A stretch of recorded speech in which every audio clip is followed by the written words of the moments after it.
What up, guys? This is your boy Malcolm McDowell, aka Kicks for Malcolm. And so this is a continuation video that I had created. And so I wanted to make sure I put more information that I wasn't able to squeeze in on the first video, which was going a little longer than I wanted it to go. There was an article that I read in Psych Central, and it says that whether the father lives with his children, active participation in raising those children is good for everyone.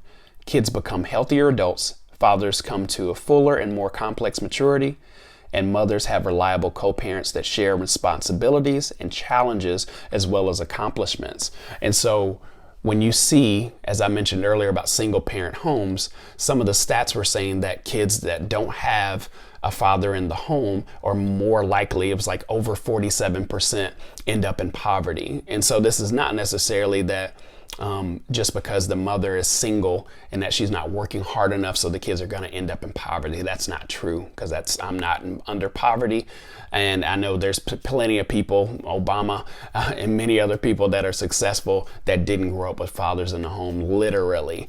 And so I know that that's not the case for everyone, and what that means is just showing that one person's income usually isn't enough. And so of course it's going to look like when you look at the stats that somebody's going to end up in poverty, because that's just the trend, and that's based on education level and different things, which creates opportunities based on your schooling, all those different things. So there's a lot of factors that go into the actual scenario. There's 8 different things that on Psych Central that they mention about what fathers are to do. And so I'll just kind of go through these and talk about these a little bit.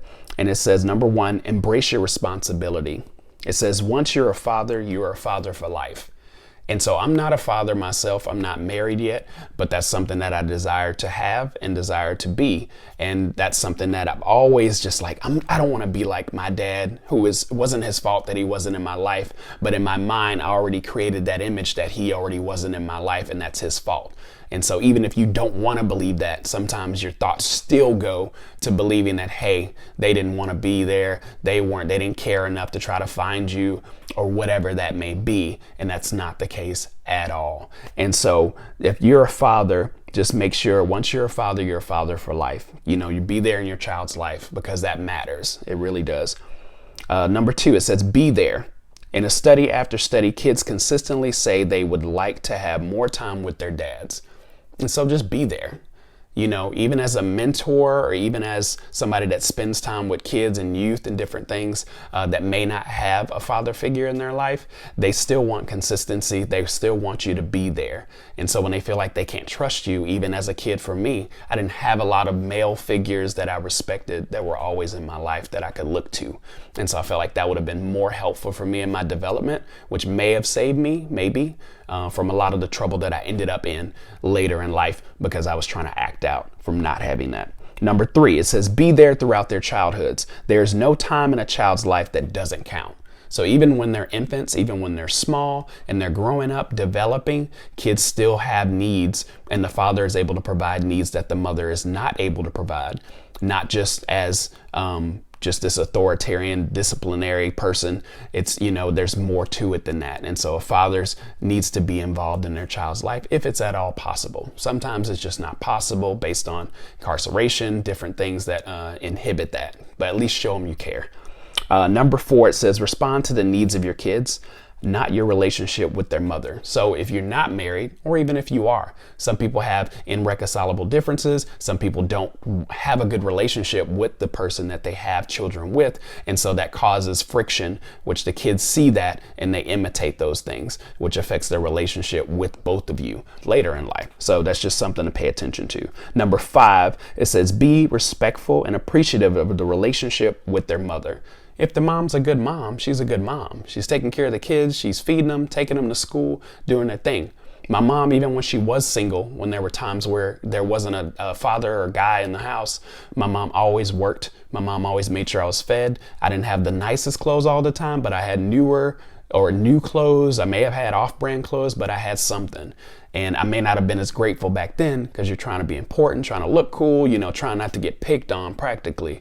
But the thing is, my mom always took care of me. That's something I can commend her on still to this day. And so that's important. It says, do your financial share. Number 6. Kids need to be fed, clothed, housed, and cared for. I think we kind of covered that in the last comment. Number 7, balance discipline with fun. This is specifically for fathers. So when you're just the person that's just an authoritarian person, you're just whipping the kids and telling them what to do, line up as soldiers, doing all this stuff, and there's not a lot of love, communication, talking, lessons. That would have been important to me as a kid, at least in my opinion. I felt like that would have been important if I had a lot of life lessons.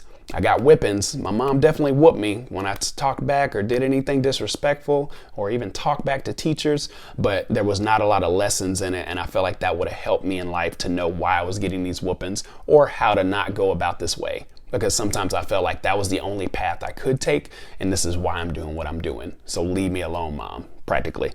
So anyway, number 8, which is the last one, it says, be a role model of adult manhood. Both boys and girls need you as a role model and what it means to be an adult in general. So if you're female and you have a father figure or don't have a father figure, that affects the way they grow up as well. So it's not just men that need to learn how to treat women and learn how to respect them, which all of these steps kind of cover, which helps a man develop in more maturity in how they handle situations, handle conflict, because they watch you. Children watch and see. Everything that I learned and that I do today is from what I've seen, whether that's from TV, whether that's from maybe a couple mentors or people that tried to speak into my life. I try to take all of their advice and make it work. And so that's kind of confusing sometimes. And so when you have that consistent person or father figure in your life that you can listen to, it's very helpful when it comes in the long run. I think this is just all very important information that people may already know.